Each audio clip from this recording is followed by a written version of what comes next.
Hey, what's going on, everyone, and welcome back to the channel. First off, I want to apologize. I haven't been uploading much lately. I was actually busy with work for the last week, and I was out of town, and I wasn't able to do any uploads. So sorry about that, guys. It is what it is. I wish I had more time to do these videos, but I do have a day job. So, but today's video is about a couple of new things that I got in, specifically. The diamond pistons, which are sitting right here behind the camera, and also the spacers that I had made to fix the problem that I was talking about in the last video. So I'm going to go ahead and show you guys the spacers first, and then we'll talk about the pistons.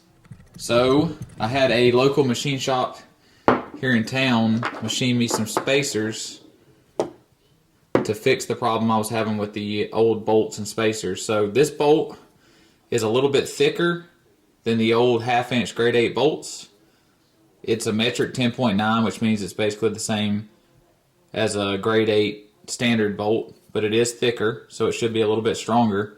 And then also the old spacers were made out of aluminum, and you can see where I had to hack on this one to get it cut out. But anyways, they were made out of aluminum. The spacer was made out of aluminum. Aluminum, of course, is a lot softer than steel. So these are made out of some kind of steel. I don't know. They're a lot heavier.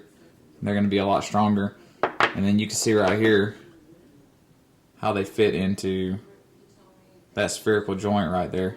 And then another thing they did, these old ones, these old aluminum spacers, this part that goes inside that Heim joint right there, it didn't meet in the middle. So these new ones, let's see if I can show y'all. These new ones right here, when they go inside, they actually touch in the middle, and then they're tight fit to this bolt. So whenever you put that bolt through like that, now the bolt is also supported by the spacer, so it becomes even stronger. So I don't think I'm going to have an issue with bending these bolts like I did the old ones. Let's go ahead and talk about these diamond pistons that I got in. And before I open this box, I want to give a big shout out to Jared at Slowmark Racing. He did, he made ordering these pistons extremely easy, and basically did all the legwork. All I had to do was tell him what I needed. He got in touch with Diamond, got these things ordered. They were at my house 2 weeks later. So once again, big shout out to Jared over at Slowmark Racing. Y'all go check him out for any of your performance needs. Anyways, going down the list right here, we went to a 363 bore. You got all these different stuff over here no one really cares about. Effective volume is a -6 cc dish on these pistons. And then you got some other stuff on here. So let's go ahead and open this box up and see what these things are all about. I'm excited. Alright.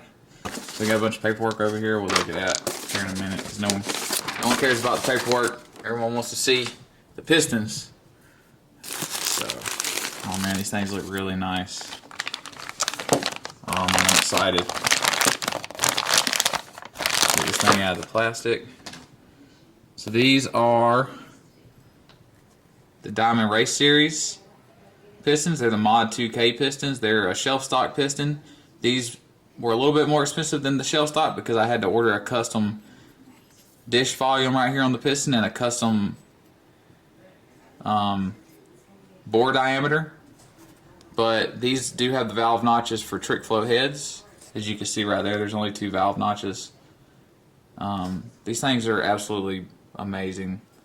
You can see right here that the wrist pin goes through part of the oil ring. So I think it comes with these. These are the oil ring support rails that are up here. And I've never put a set of these on the pistons, but I think they go on the bottom and the top of the oil ring, or maybe just the bottom, I'm not sure. But anyways, they support the oil ring because it's going across that opening for the wrist pin right there. But you can see inside here, you can see all the machining on them.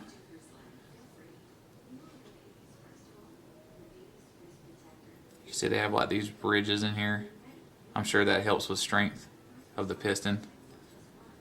And of course they have this nice coating on the skirts right here. The gas ports and I think you call those lateral gas ports, because you can get some pistons that have vertical gas ports that are up here around the piston. But it's basically supposed to help push the rings out against the cylinder wall and help them seal up better. I'm sorry. There's the lateral gas ports right there.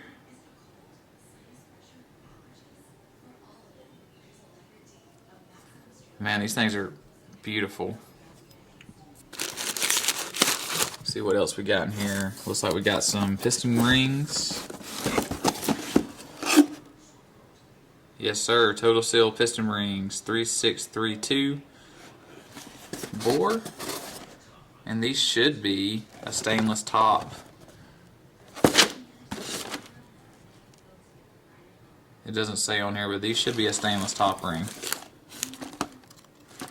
So those have to be file fit to the cylinders whenever I get the block back. And then what is this? This looks like wrist pins.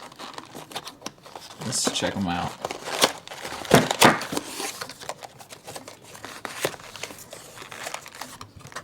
That looks like rolled up pennies in here. That's cool. Alright, let me try to open this with one hand so we can take a look at it. There we go. So I don't remember the specs on these wrist pins, but they are very thick. They're definitely set up for the horsepower and RPM level that I'm looking for, so I'll just leave it at that. But these things are freaking pretty hefty, so they should easily support the power levels that I'm looking for.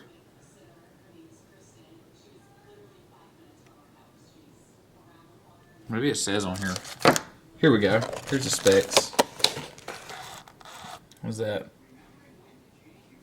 H13 wrist pin, 0.866 by 2.25 by 0.225.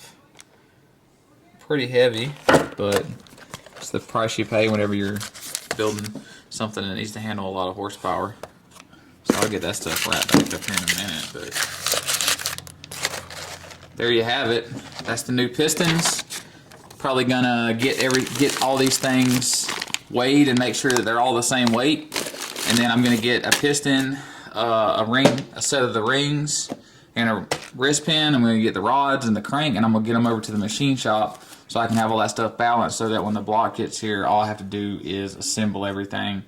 And probably what I will also do is get my calipers out, or micrometers out, and measure these pistons so I can tell the machine shop what they need to final hone the bore to, so my piston to wall clearance is right. And I think well, not on this sheet.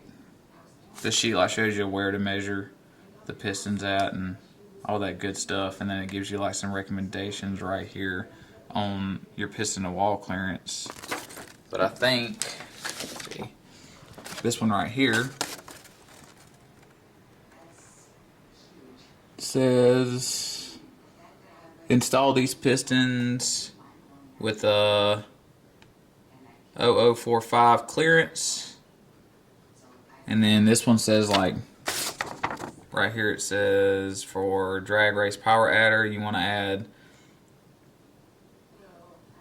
001 to 002 more, but then down here it says for an aluminum block you want to go 001 to 003 less,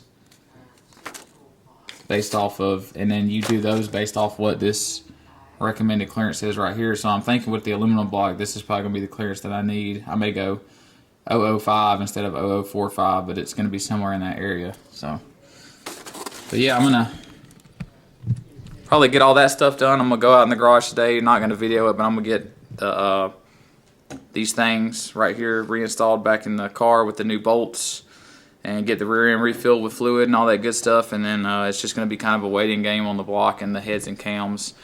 Talked to Jordan at Modular Head Shop the other day, and he's saying that the Iconal exhaust valves are supposed to ship probably in the next couple of days, and then he'll be able to assemble the heads. So we're looking at probably like a 2-week time frame on the heads, so you guys be on the lookout for that.